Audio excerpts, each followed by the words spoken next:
meus amores, que a paz de nosso Jesus Cristo esteja a nos envolver.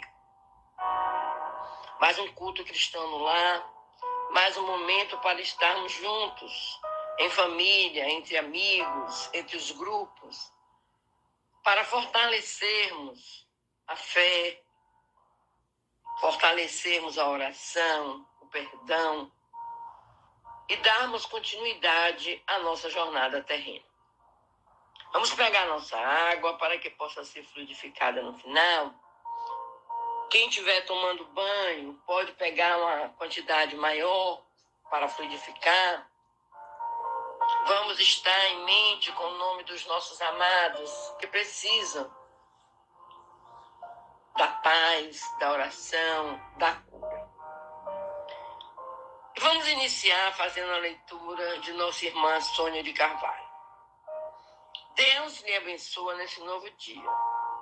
Por isso mantenha a fé, mesmo diante das tormentas a serem enfrentadas. Não tema, Deus estará sempre no comando. Infinita é a sua sabedoria. Não cai uma folha da árvore sem a sua permissão. E ele percebe, sim, suas aflições e jamais deixará de cuidar de você. Quando uma porta se fecha, Deus abre outra. Novos caminhos, outras oportunidades e sempre a presença divina a restaurar suas forças espirituais. Acredite, no livro da vida ainda existirão muitos outros capítulos. Se hoje se sente desmotivado, não desista. Deus irá lhe sustentar para que possa prosseguir. Para Ele, tudo é possível. Se os dias são cinzentos, continue a confiar, porque a luz da esperança não se apaga. E em breve voltará a brilhar intensamente em sua vida. Mas é preciso abrir a janela da alma. Mesmo que a prova de hoje lhe cause tristeza e cansaço, não se renda ao pessimismo. Faça da oração seu escudo de proteção e alimente sua alma de coragem. Deus lhe ajudará. Onde antes abismo, a bondade do Pai mostrará o caminho. Onde antes dor e desespero, o amado Criador trará paz e renovação. Confia e segue dia a dia, na certeza de que Deus iluminará tudo ao seu redor. E nenhum mal poderá lhe enfraquecer. Afinal, Deus pode mais. Lembrem-se disso. Lembrem-se disso, meus amores. Deus pode mais. Sempre, sempre, sempre. Vamos continuar o nosso culto fazendo a nossa leitura do Evangelho segundo o Espiritismo. Hoje faremos a leitura do capítulo 4. O título do capítulo é Ninguém poderá ver o reino de Deus se não nascer de novo. E nós vamos ler os limites da encarnação. Quais os limites da encarnação? A bem dizer, a encarnação carece de limites precisamente traçados.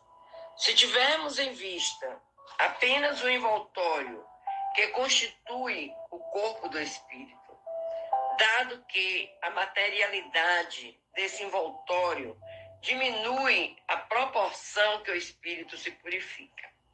Em certos mundos mais adiantados do que a Terra, já ele é menos compacto, menos pesado e menos grosseiro, e por conseguinte menos sujeito a vicissitudes.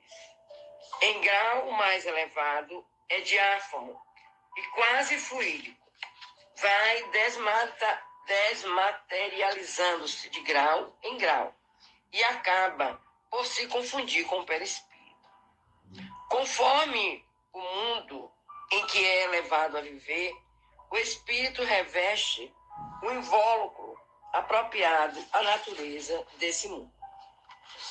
O próprio perispírito passa por transformações sucessivas, torna-se cada vez mais etéreo, até a depuração completa, que é a condição dos puros espíritos.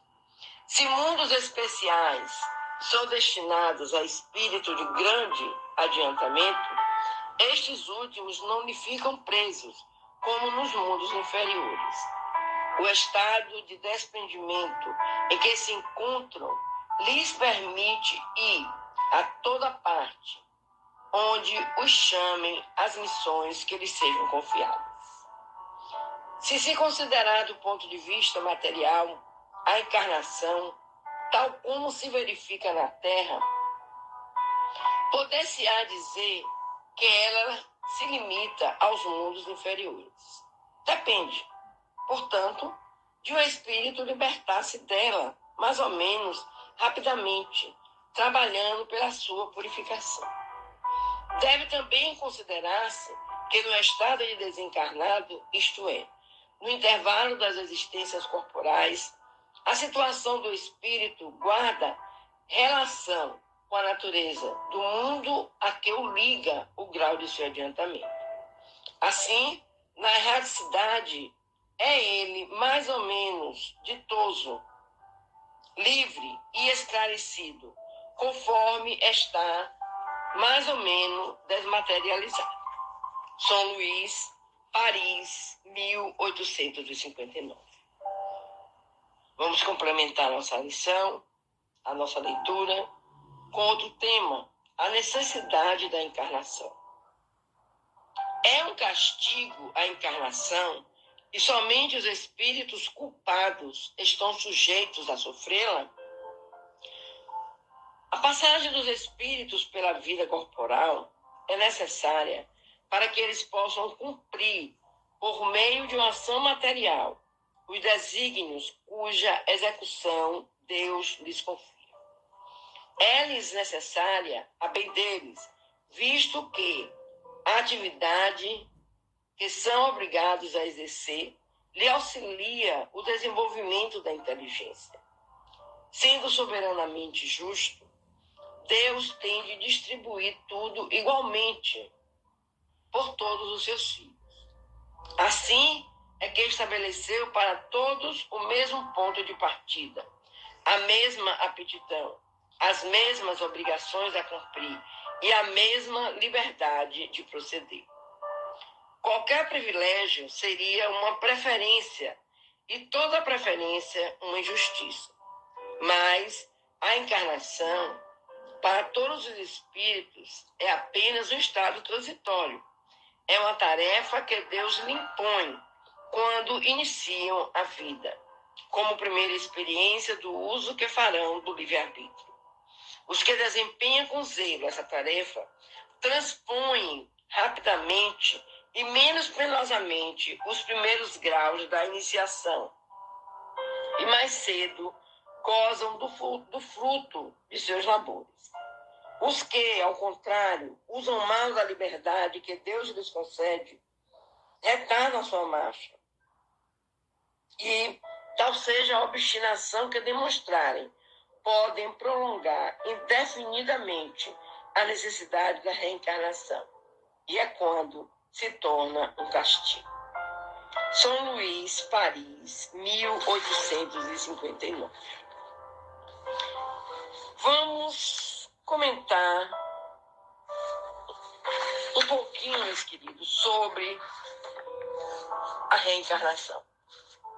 A reencarnação, desculpem, a encarnação dos espíritos. Jesus, em suas passagens pela Terra, falando com um número enorme de seguidores, falou: ninguém poderá ver o reino de Deus se não nascer de novo. Foi-lhe perguntado: mas como vou nascer de novo? Eu vou voltar ao ventre da minha mãe?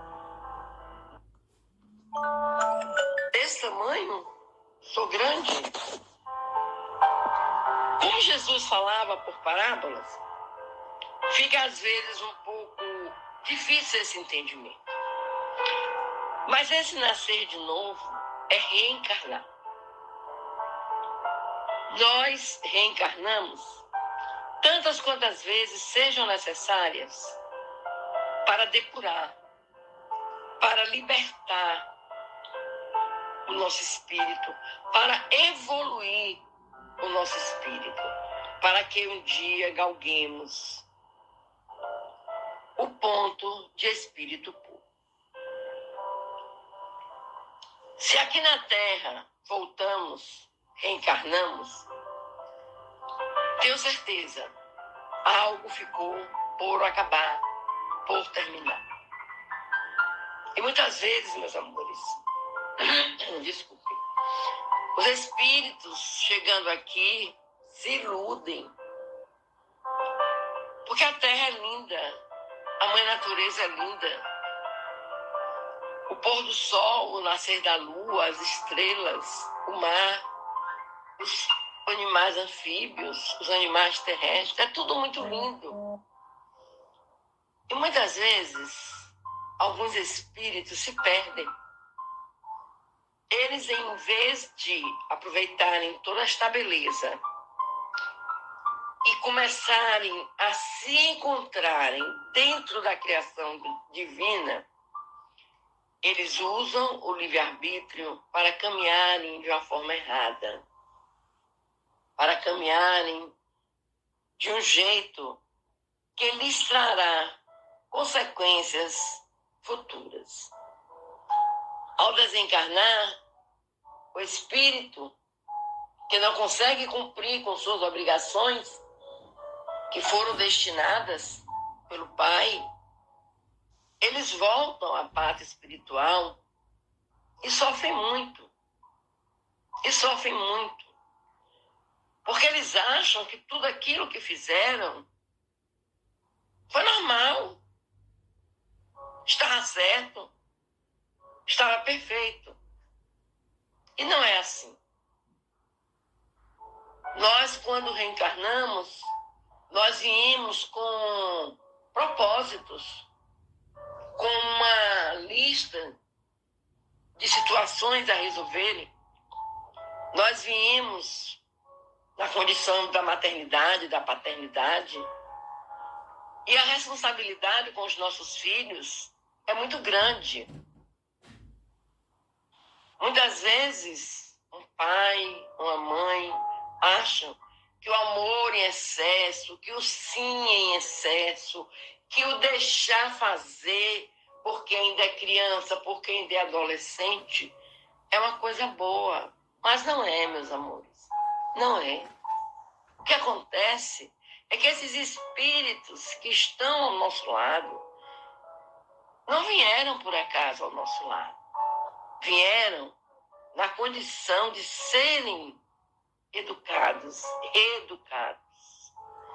De que nós fizéssemos um trabalho protetor, mas com energia, para que esses espíritos crescessem,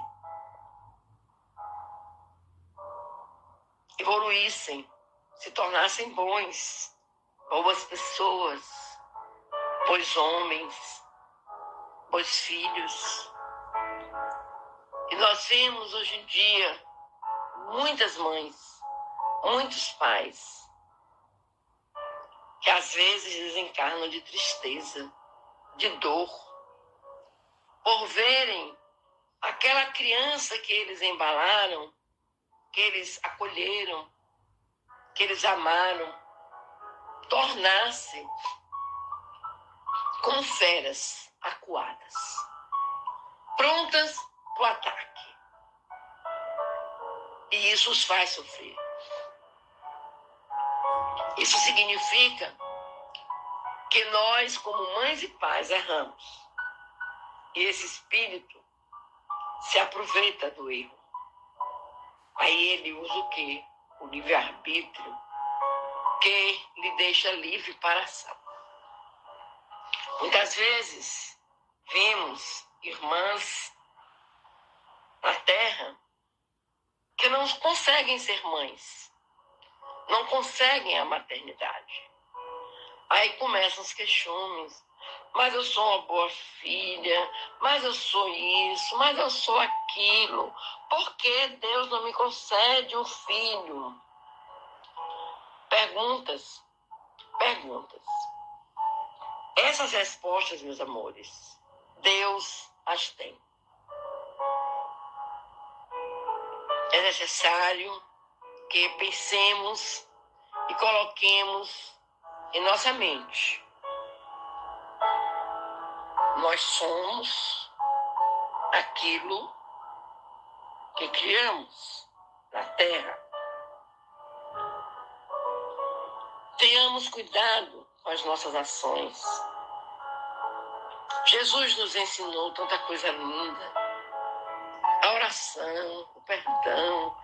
Ele veio plantar a palavra amor de uma forma universal.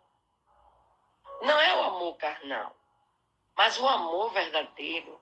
O amor que nasce de dentro. O amor que nasce da divindade. Porque nós somos uma centelha divina. E muitas vezes nos perdemos. E muitas vezes nos deixamos levar por frivolidades, como dizia minha mãe. Não sejam fúteis. Sejam trabalhadores. Não sejam preguiçosos. Busquem o seu sustento. Não se acomodem. Corram atrás. Cada vez, meus queridos, que nós fazemos isso ao contrário, de outra forma, nós estamos trazendo para o nosso espírito fatos, casos, histórias que deverão ser resgatados. E só através da encarnação, da reencarnação, é que nós conseguiremos nos melhorarmos. Ou, quem sabe, piorarmos. E virão mais reencarnações. Até que um dia aprendamos que nada acontece por acaso. Que não cai da árvore uma folha sem a vontade do Pai. E que nós precisamos, sim, sermos bons. Sermos aquilo que foi determinado e o que Jesus nos ensinou. Que Deus abençoe a cada um de nós, principalmente aqueles que são pais, que são mães, que têm uma responsabilidade muito grande com os seus filhos, com aqueles espíritos que eles abraçam como filhos. Que Deus nos cuide para que possamos seguir o traçado espiritual. Que Deus nos abençoe.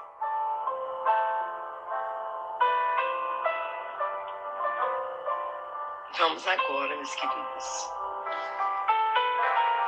fazermos a nossa oração.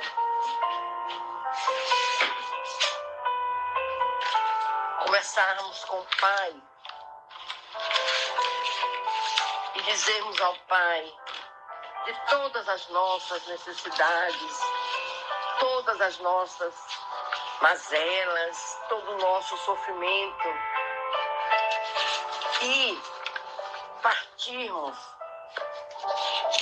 para angariarmos aquilo que de necessário se faz para sermos filhos do Pai, filhos de nosso Deus. E vamos iniciar fazendo a prece de Cáritas, pedindo a Deus: Senhor, nos ilumina, nos protege, para que possamos, Pai, merecer o Teu amor, merecer a paz que Jesus plantou. Deus, nosso Pai, que tendes poder e bondade, Dai força àquele que passa pela provação, Senhor. Dai luz àquele que procura a verdade. Ponde no coração do homem a compaixão e a caridade. Deus, dai ao viajor a estrela guia, ao aflito a consolação, ao doente o repouso. Pai, dai ao culpado arrependimento, ao espírito a verdade, à criança o guia, ao órfão o pai. Senhor, que a vossa bondade se estenda sobre tudo que criastes. Piedade, Senhor, para aqueles que vos não conhecem. Esperança para aqueles que sofrem. Que vossa bondade permita aos Espíritos Consoladores derramarem por toda parte a paz, a esperança e a fé. Deus, um raio, uma faísca do vosso divino amor pode abrasar a terra. Deixai-nos beber nas fontes dessa bondade fecunda e infinita, e todas as lágrimas secarão, todas as dores se acalmarão. Um só coração, um só pensamento subirá até vós, como um grito de reconhecimento e de amor. Como Moisés sobre a montanha, nós vos esperamos com os braços abertos. Ó bondade, ó beleza, ó poder, ó perfeição. E queremos, de algum modo, alcançar a vossa misericórdia. Deus, dai-nos força de ajudar o progresso, a fim de subirmos até vós. Dai-nos a caridade pura, dai-nos a fé e a razão. Dai-nos a simplicidade, que fará das nossas almas o espelho onde se deve refletir a vossa santíssima imagem. E assim, Pai, munidos de tudo que diz a prece de Cáritas, nós clamamos a Ti, Pai, por misericórdia, por piedade. Ó Deus, são tantos filhos Teus que sofrem. São doenças terminais, doenças que ficam ali, ficam perturbando ali, não saem. São as doenças kármicas, que se encontram nos leitos dos hospitais, meu Deus. Às vezes não tem ninguém que vá vê-los. Idosos que se encontram em asilos, abandonados. Irmãos nossos que dormem nas calçadas. Irmãos nossos que estão nos presídios. Nós te pedimos, Pai amado, tende misericórdia. Abençoa cada irmão desse. E que eles busquem entender, através da oração, que nada é por acaso. Os nossos irmãos que sofrem dos problemas emocionais, é de uma depressão que dura tempo, de uma ansiedade incontida, e que às vezes, meu Deus, chegam ao ponto de tirarem a própria vida. Cuida, Pai, desses irmãos. Que eles consigam, Senhor, sair dessa situação, desse pânico, desse terror em que suas vidas se transformam mediante os males. Te pedimos, Pai, por todos os lares do mundo, onde que começa, aí nos lares, não digo em todos, mas em alguns lares, é onde começa a desarmonia espiritual. Que Nossa Mãe Maria possa estar presente, derramando teu amor, tua paz, a tua maternidade. Cuida, Pai, dos nossos irmãos viciados. Tudo aquilo que se faz em excesso é vício. Tudo aquilo que se faz com compulsão é vício. Tenha misericórdia, Pai querido, desses irmãos que muitas vezes tornam o vício em uma arma, em um motivo de destruir, de acabar. Não é com eles, Pai. São com as pessoas que ele deveria ter mais respeito, que são os próprios pais, a própria família. Te clamamos, Pai amado. Tende misericórdia. Nos abençoa, Pai. Nos abençoa. Que nós possamos amar os nossos irmãos como a nós mesmos. Que nós possamos estar sempre enviando vibrações de amor, de paz, para todos aqueles que precisam. E que a paz, o amor, ensinado por Jesus, pelo nosso meio Jesus, seja o nosso escudo. Seja o nosso escudo. Que assim seja.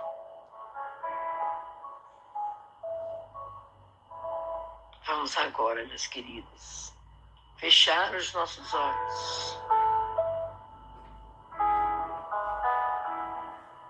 Lembrar da leitura que fizemos hoje, do Evangelho.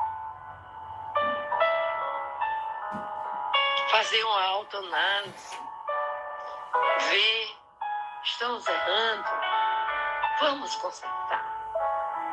Estamos no caminho errado, vamos voltar para o certo. Estamos respeitando. Voltemos a entender o significado da palavra respeito. E que Jesus esteja na vida de cada um de nós. Pedindo a espiritualidade amiga que venha fluidificando as nossas águas com o remédio necessário para a cura física e espiritual. E vamos juntos fazermos a oração que Jesus nos ensinou. Pai nosso que estás nos céus, santificado seja o teu nome de amor. Venha a nós o teu reino. Seja feita a tua vontade, assim na terra como nos céus. O pão nosso de cada dia nos dai hoje e sempre. Perdoa, Pai, as nossas ofensas, assim como nós perdoaremos a quem nos tenha ofendido. Não nos deixeis cair em novas perturbações, Pai. Livrai-nos de todo mal. Pois teu o poder, a honra, o reino e a glória, por toda a eternidade. Que assim seja.